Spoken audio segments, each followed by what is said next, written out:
news that we did find that we were able finally to, and it was a whole nother presentation, confirm the story of the flag at Fort Stanwix. Yeah. And it really is true. The legend is true, and it's part of a bigger set of stories that I ended up accidentally proving. Are we ready? Okay.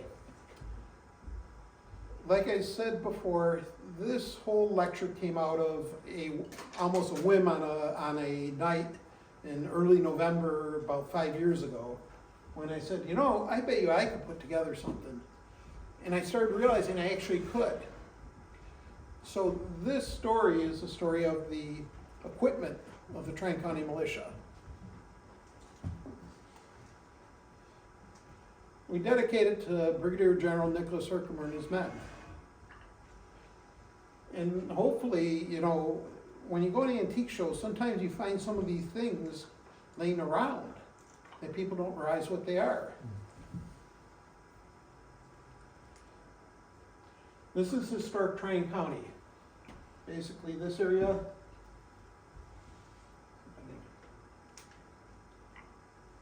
Yeah, that should work now. I'm just trying to figure where's the laser. That's the There we laser. go. Oh, let's step back. I'm just learning how to use this. This is area from basically, you can think Fort Stanwix to the east to Schenectady was Tryon County. And goes far south as Oh, it went, Cherry Valley and it went south, it went north, it was that entire, you can actually see right here, this whole region is considered Tryon County. oh, okay, oh, yeah. Just nobody lives there.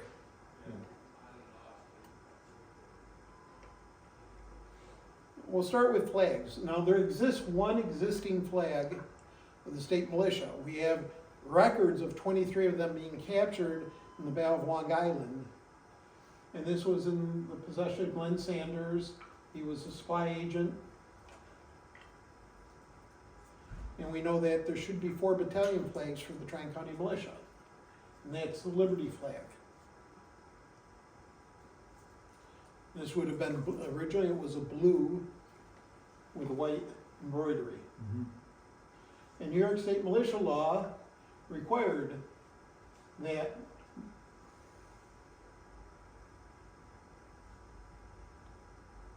monies arising by fines in any company be applied by the captain after paying for the drum and fife for the company towards the purchase of arms, ammunition, and accoutrements as persons or company after paying for a set of colors.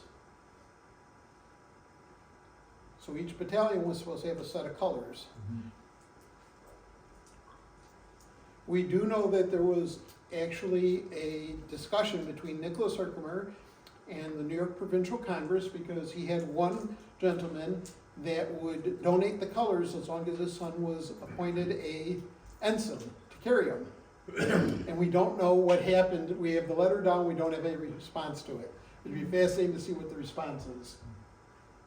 Because it was actually an issue of contention. This came out of the Mohawk Valley. This is probably the coolest thing I've seen. This is a drum purchased from a family who lived on Fall Hill. Do you know where Fall Hill is? No. Fall Hill is right at Little Falls. Oh. And the most famous resident of Fall Hill is, or was Captain, then Brigadier General Nicholas Herkimer.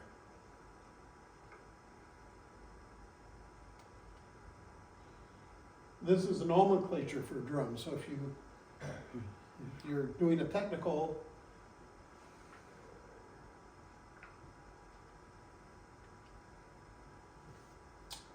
and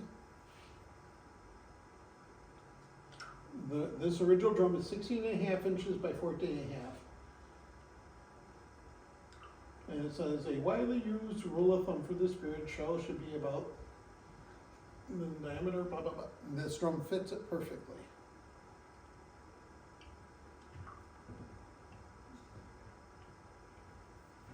How the drum is decorated, they painted it all black, and then they took a round brush, dipped it in red paint, and basically made, I guess, rosettes. We refer to it as tortoiseshell. It's in the literature as folk art as tortoiseshell. And that is a design element of German culture between 1760 and 1780. Hmm. So it kind of clues us in. But it gets even better. When we look at the details of the drum, one of the things is it has a twin. The twin is in the collections at Fort Ticonderoga, and it was made in 1767 for the Sons of Liberty in New York City. Wow.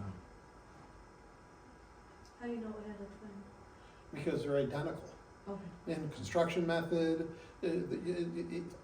there's a thing called the hand. It's like how a maker makes things, and when it's the same, it's pretty much the same guy or his apprentice made it because they make it the same. Now here's the snare.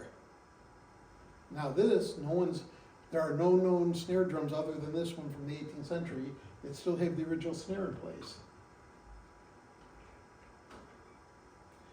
My suspicion is it was Captain Davis's or Captain Petrie's. Both Captain Petrie, you have to remember the Petries are very close in with the Herkimers. Nicholas Herkimer's first wife and his second wife are both Petries. I suspect that Nicholas Herkimer may have bought this, being a very wealthy man, and then when he became colonel, he no longer needed the drum. It went to the person who inherited his company. That's an educated guess. There is a very good chance this actual drum was actually carried in the Battle of Oriskany. We actually have a poem written by the French-Canadian officers who are present at the Battle of Oriskany. They are with the Indian Department. And they talk about they're waiting like she-wolves, and they hear the enemy coming in full march. And full march means you have your flags, your fifes and drums playing, you're coming on. Officers' arms.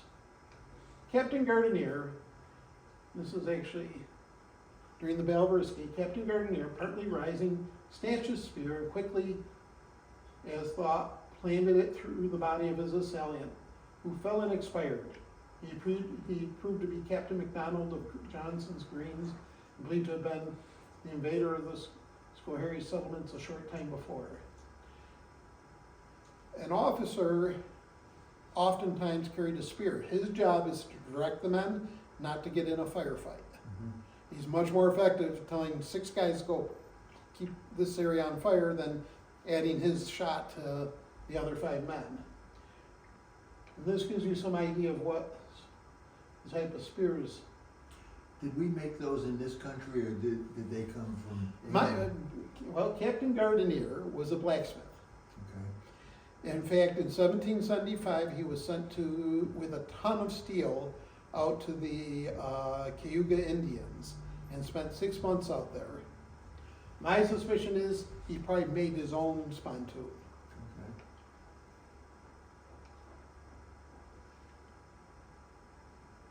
Washington specifically gave orders, and he calls them half-pikes.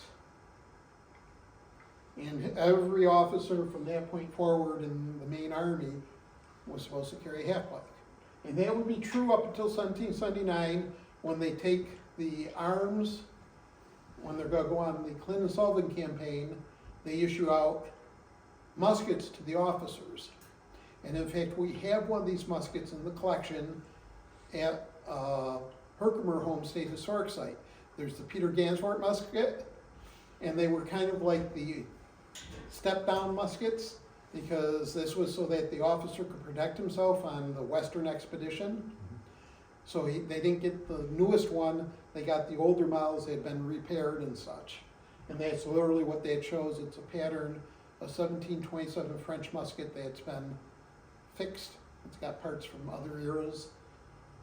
It matches exactly what the quartermaster of the United States issued. And here's illustrations of Captain Gardinier's stand. You see him bayoneting him, and he's about to get a spear, and he kills 3 guys in probably less time than I just spoke.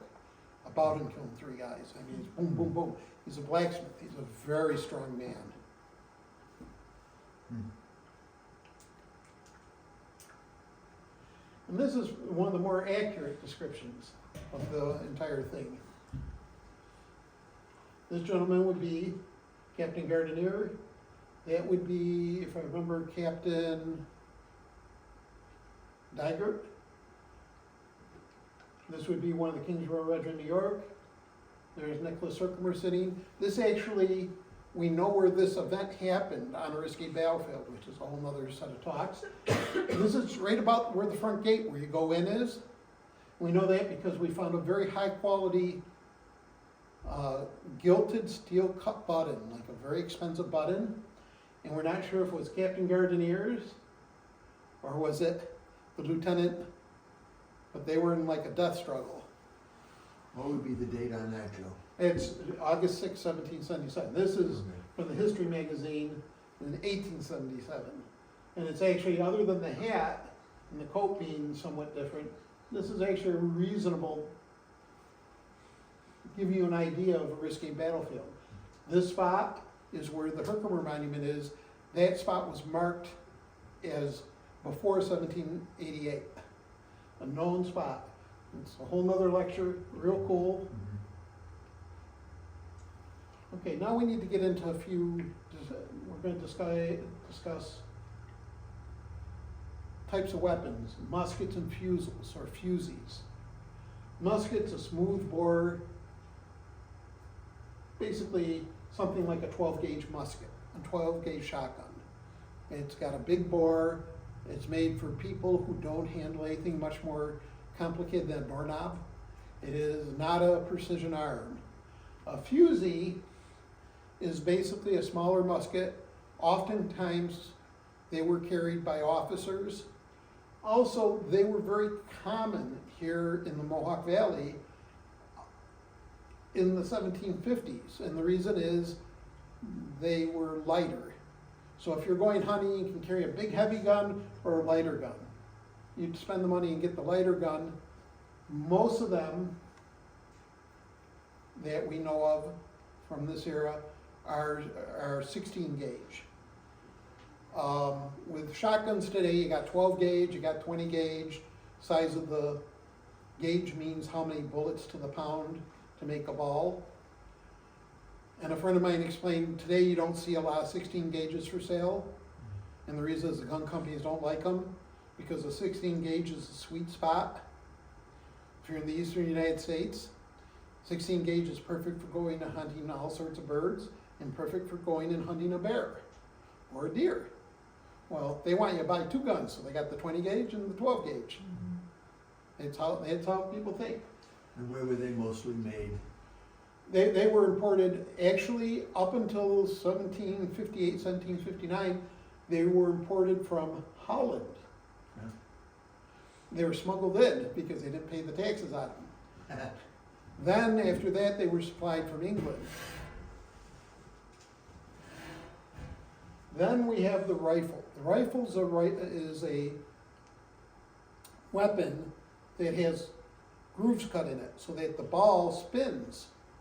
It makes it shoot straighter, longer, more accurately. They were not allowed under the state militia laws 1775 to 1777.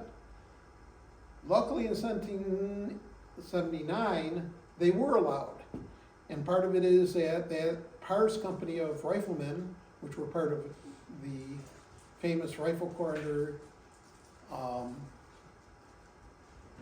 Morgan, was stationed in the Schoharie, and they all mustered out. And they had their rifles, and they were incredibly useful. The rifle balls that we find at Riskety, we know are from Indians or Loyalists, could be both. But the militia law required you to have a smooth bore musket or a fusel. Why is that? The rifles had not come into the white culture in this area. I could go into a whole bunch of explaining, but rifles seem to come into Pennsylvania and those areas in the 1750s. And what they did is they crossed the English Type G trade gun with the Jaeger rifle and came up with a hybrid.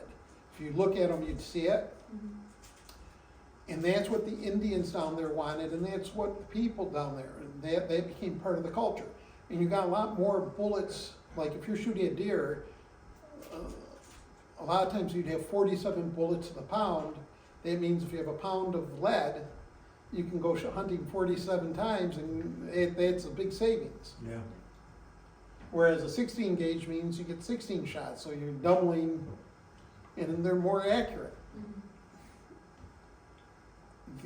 There are reports of Indians with rifles here in 1775, and it's not an unknown weapon, but it's not what the white people are using. They will, after the Battle of History, adopt, and they adopted very well by the end of the war. It is a cultural thing of adoption. Mhm. Now, here's all the technical terms on a flintlock. This is all the parts of a very high quality flintlock. Now, locks came in 3 qualities, and some of them there was very little difference. It would be the equivalent, so let's say $25 today to buy the upgrade, which was a much better lock. So what you have is the single bridle rock. Oh, let me go back. See, there's no bridle here, but that bridle's there, and it holds the parts so they don't bend and stuff under pressure. A double bridle pot lock, see how it has a little piece of metal that connects the pan? That makes it much less friction. It shoots better and it wears better, but still has that internal tumbler. And this would be kind of middle grade. This would be top line. And this is cheap. See, there's nothing supporting it. Mhm. Nothing supporting it. So when you pull on the lock, it's going to wear out over time. This is basically, usually, what the Indians would be given, because they wanted the guns to wear out, so you go buy another gun and they get more fur trade. Like I said, a double bridled is a really good quality gun. They would be like, I want to say, a single bridle lock was over this, cost 2 shillings, 6 pence. A double bridle lock was, I think, another shilling more. And it made a huge difference in how reliable the gun was.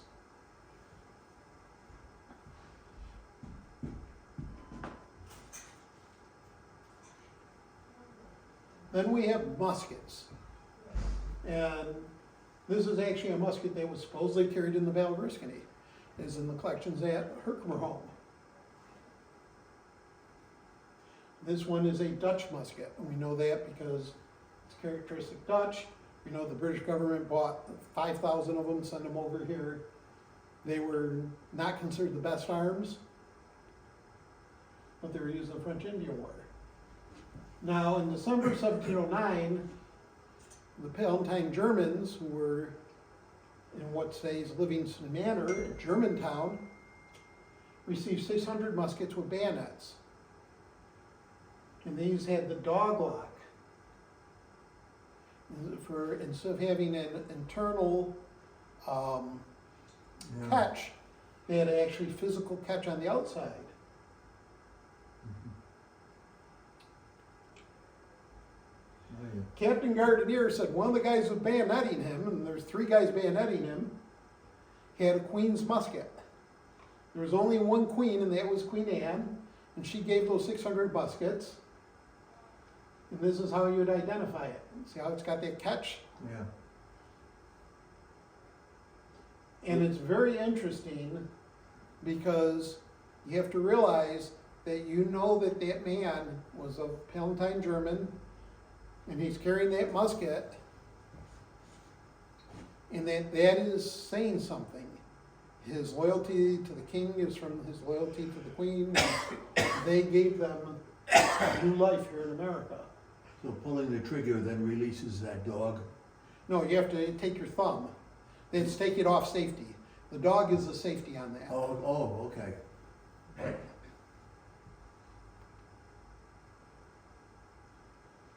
Now, this is what a first model Brown Bess. Now, these have the wooden ramrods. Most of the ones in North America had the wooden ramrods. This gives you an idea what they look like.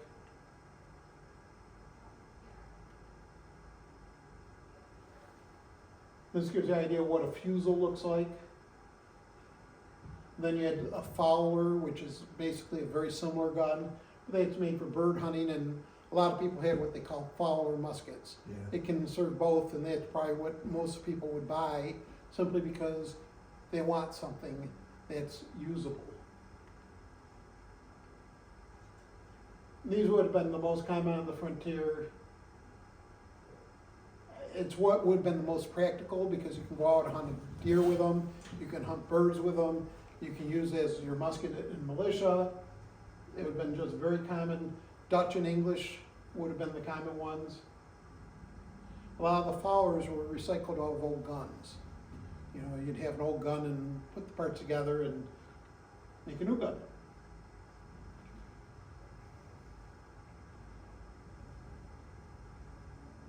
Now, Indian trade fusils and chief's guns, oh, let's move back. These were made specifically, they were like a type of gun that the gun makers in England, they made up hundreds of them every year. They sold them to the Hudson Bay Company, and the other big partner was the British government and Sir William Johnson. And the British Indian Department started buying them in carbine bore, about 66, 65 caliber, 16 gauge.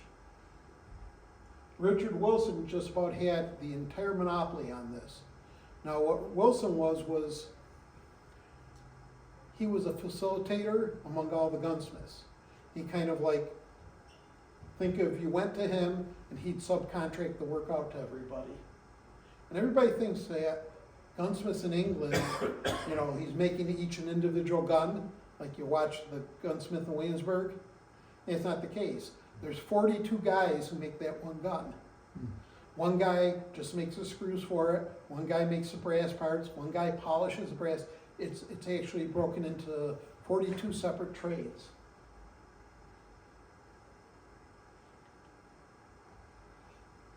In 2003, a breakthrough study was done on the trade guns of the Hudson Bay Company. And what they found out is that the Hudson Bay Company required gunsmiths to warranty their gun for 3 years. So they made them mark the locks on the gun with the year that they were manufactured. So they would, if there was a problem, they'd send it back. That way the Indian had a problem with the gun, they'd send it back, it would end up being repaired or sent back to England, and it would be charged back to the gunsmith. One of the things is we have dates on those that go back, and we found out that we had always thought this gun came in 1780 with the Northwest Company. What we find out is no, actually the first one is dated 1747. So these guns had come into their own at that point. And this is a Northwest trade musket, or trade gun. And this is important to understand because these are the most common guns in the hands of the Tryon County Militia, and we'll show you why.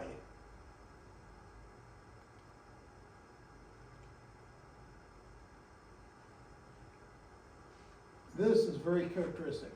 It's just a piece of sheet metal hammered on. The other big character. That looked brass, but that wasn't. Yeah, brass. it is brass. Oh, it is, okay. The other thing is the serpent side plate. These are like characteristics. So archaeologists, if you find these, you're talking some form of Northwest trade gun. Chief grade guns just were dressed up nicer. They were made more along the lines of a Fowler. They had a little more dressy, but they're basically all the same parts.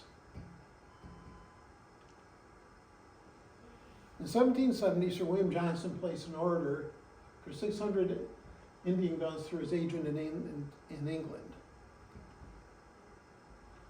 This is actually the insurance assessment, and they hired a gunsmith, thank God, who gave us details about the guns. Because it was the predecessor of Lloyd's of London, so it's like 400 Indian fusees, London proved, blued barrels, walnut stocks, polished locks, brass furniture. And then this is what he values them at. And that's how much you're insuring it for. And how many cases. And then he bought a different type, 150 Indian fusils, 4 foot, 48-inch barrel. Lays bore, bridles, locks, etc. Those. Then there's 50 neat fowling places, London proved, silver sights, walnut stocks, bridle. This is quite an order. In fact, there had been non-importation agreements, and it took quite a bit to get this order in, and they talk about how the gunsmiths were so happy to get this order.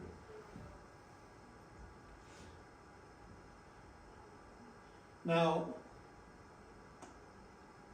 the order was received on September 12th, and within 2 weeks, the guns were all made.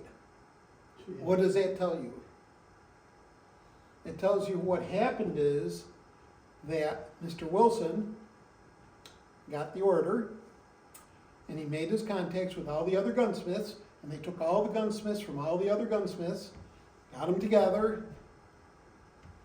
This was how they did business. He just put them, he was kind of a broker. And then they had to send them for testing to make sure that they would pass proof. But today, I used to say to people today, if you were to call and say, I want 600 shotguns from Remington Arms, and I need them in 2 weeks, they'd look at you like you have 4 heads. They say, well, in 3 months we might be able to get that order together. Mhm. But you have to remember that they had a lot of this stuff sitting on the shelves. But it also tells you that they were using what was already on the shelves. So each gun maker used locks that were on the shelves, stuff like that. Hmm. Who made the gun? Well, that gets interesting, because what happens is, under the proof law, the man who makes the barrel of the gun is responsible. And Richard Wilson actually supplied all the barrels. So he's the responsible party. So is he the maker? Well, under law he is, so if it blows up, that's who you sue. That's where the proof law comes. So what you'll have is you have barrels from one maker, but the lock is a different maker, because he's putting together. Now these are what proof marks on a barrel look like. This is Richard Wilson's mark. This is the British gun maker's proof. This is London's. But these also are correct. And this is where an interesting problem comes up. You see, in 1767, the East India Company decides that they are no longer going to go to the London Proof House. Well, they were a third of the business of the London Proof House.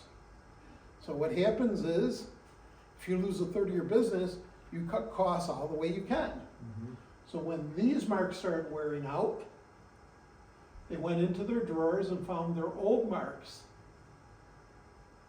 And they started using them, and they'd use those up until 1778, when they said, well, we'll hire you again, because they got the business back. And this screws up gun collectors and historians, because this is a strange place in history. Then this is what the King's proof is. This says the barrel's made by Richard Wilson. This is what the commercial proof of the Tower London is. So what happens is there's a tense Indian conference in 1774. So William Johnson hasn't been feeling that well the past 6 months. Basically has a stroke and dies right in front of the Indians.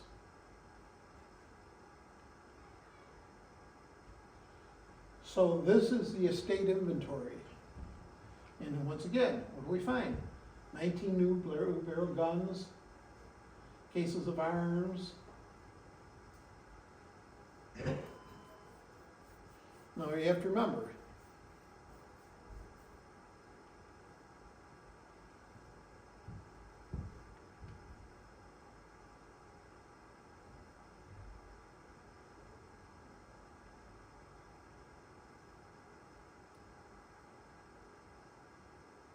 this is how many are in Johnson Hall that day. And right there, this is Sir Guy Johnson, who takes over the Indian Department. Right there's one of those fine blue guns that they talked about, the 50 Special. Right there's one of them.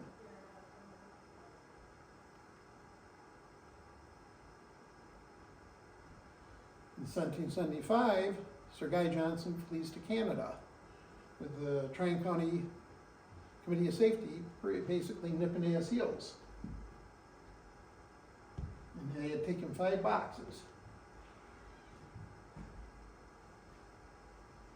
Sir Guy Johnson took 100, well, let's go back, do a little math. 125 guns taken by Sir Guy Johnson, 366 guns left in May. We figure they took the 42-inch because they would be the easiest to move. That leaves 266. So basically, they have somewhere in there of 371 Indian fusils left at Johnson Hall. In January of 1776, they call it the Tryon County Militia and the Albany County Militia. They go to Fort Johnson, and then from there to Johnson Hall, and they disarm the Loyalists. With all the guns from the hall, they made them turn them all in. And in fact, 2 months later, General Schuyler says, hey, you know those guns? I want them. And the Committee of Safety says, nah, we're going to hold on to those for our own people because we kind of need them.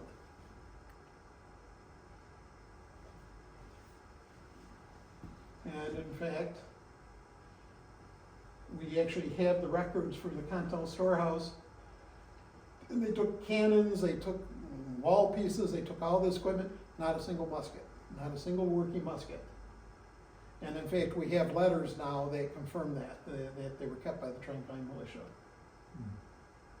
So the Tryon County Militia has all these guns. That is a tremendous thing. If you collect guns, have you ever heard of a Mini 14? No. The Mini 14's you have the M16 and AR-15. That's like the standard military arm, right?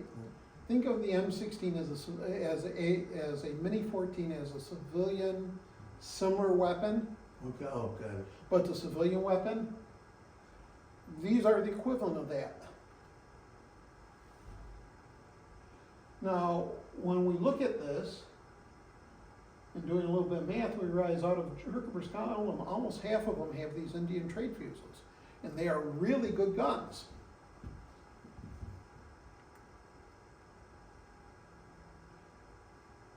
So this is a very common gun in the Tryon County Militia. And to be honest, it's a gun you probably choose living on the frontier because it has all the good combinations. And from there, we can further break it down into size. Now, the following is the Edict gun, and it was brought in 1997 onto a risky battlefield. And remember, the book on this didn't get published until 2005. So everybody up to this point believed Northwest trade guns were from 1780. And the owner was a land surveyor, and he, I think, traded a survey for the gun. Let me just do it. There we go.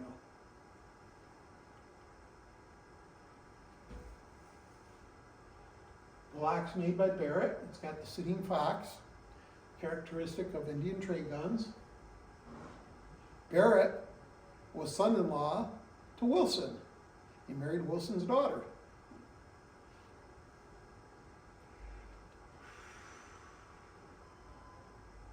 Hard to see, but it has a characteristic beaver tail.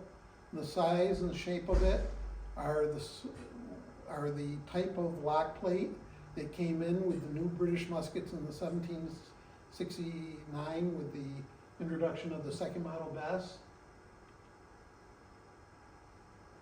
Notice the dragon side plate. Mm.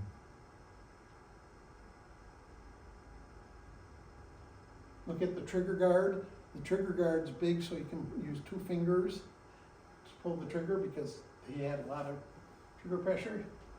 Mm. Breech area. Look at the proof marks. This is a 1779 dated musket. This is. Notice there's no entry thimble. Notice that's basically sheet metal that's been rolled for the ramrod.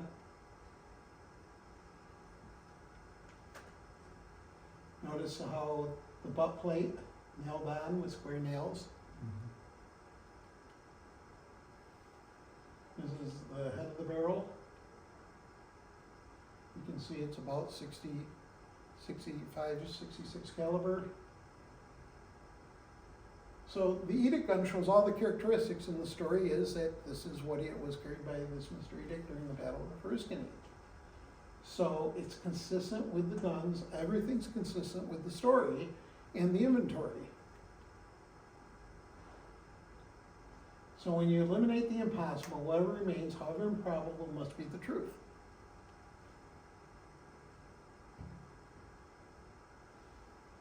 Bayonets. Now, I just had a find on this. I've been transcribing the Philip Schuyler papers. And he has an intelligence report of a number of bayonets. This is a bayonet that was recovered at Oriskany. This was recovered at the Mohawk River at Oriskany. See how it's made? It's riveted. It's made like it's a farm implement. So that was permanently mounted to the gun then? There's no way. No, what they would do is, we believe that there was a circular, I think Like you'll a see it in collar the that it would slide? collar. Yeah, okay. And what happens is we have, Governor Blacksmith talks about the spear on the end of the musket, Mhm. bayonet. And Major Watts captures the bayonet in the throat. Mm. So we know there's a lot of bayonets being used. And this is the type of bayonet we think it is. Mm. Oh, This is, see how it's got a thumb screw? interesting. That way you can fit to any size musket. Right, I right. think this is a committee of safety bayonet. Hmm. This, it had probably a sheet metal around it that was, and had probably the thumb screw so it could fit any size musket. And this is area where, somewhere in this area it was recovered, but we actually have more. We have a description of a dead man with his gun at that location. Near the mouth of Risky Creek, gun was found, boots hanging, blah, blah, blah, blah, blah. This is most likely that muskets and the bayonet for that musket.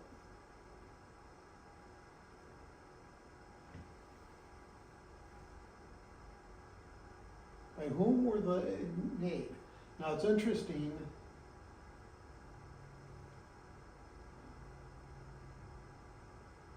That in this drill manual for 1772, militia have no bayonets. Sir William's Estate inventory notes arms. Now, arms usually means a musket with a bayonet. but can be used where it only means the musket.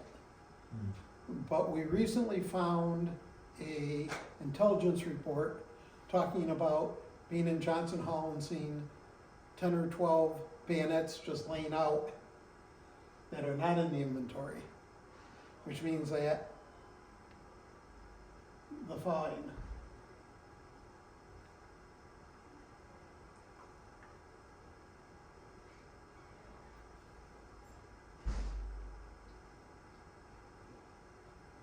Where do I have Mr. Edges?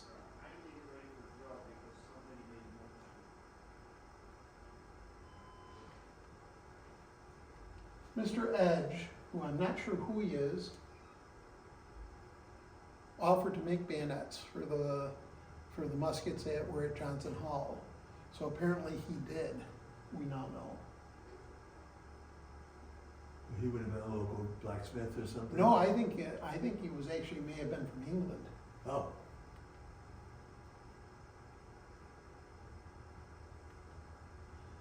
This is a cartridge box that came from the Mohawk Valley. 24 holes. If you remember, the Continental Congress recommended that every militiaman have a cartridge box with no less than 23 holes. You know why there are 24 holes? Because cartridges are issued in packages of 24. So Congress figured you put one in the gun. Anybody with common sense says, you know, I don't want to leave a loaded gun around all the time. mm-hmm. This is the remains of it. This was part of a set of arms. Very hard to see. This was the accompanying bayonet, scabbard. That's gonna be more rare than the bayonet, right? This is the coolest part though. This was the waist belt. Oh, well. What's cool is these. Because I've seen probably about a dozen of them recovered on a risky battlefield. These belt buckles. Mm-hmm. Now I know what they went to.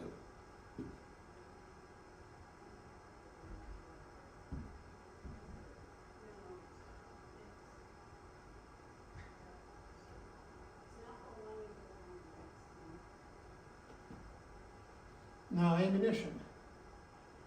We have General Hartman's brigade, 28,000 plus items issued to them, which is obviously cartridges. Mm. But I want you to think about that. It means that if you're able to issue 28,000 cartridges, that all the guns have to have a similar caliber. Yeah. And a newspaper article from the Pennsylvania talking about the Battle of Oriskany, and made great havoc among them. The cartridges being made up, 3 buckshot and a bullet. Some say they've seen 3 fall at a shot. So that's the first time the New York State Militia issued buck and ball. This is what they look like. And that's it. Wow. Any questions? Thank you, Joe. That's great. Thank you very much. Yeah. Thank you, Joe. Any questions, anybody? Yeah. That was great, Joe. And one thing with the bayonets, what was that guy from, Johnstown? No, his name was Edge, and I think that he was actually from England.